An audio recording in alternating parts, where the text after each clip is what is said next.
हाम्रो चाहिँ colour challenge game चाहिँ भइरहेछ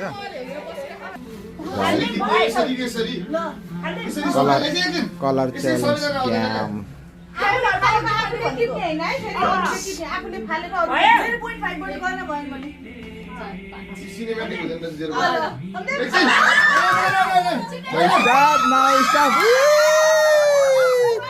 कलर च्यालेन्ज गेम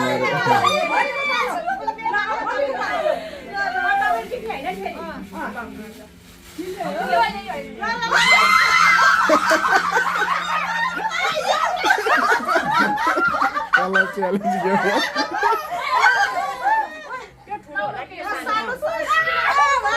पछि एक्सचेन्ज गर्ने हो त्यो चाहिँ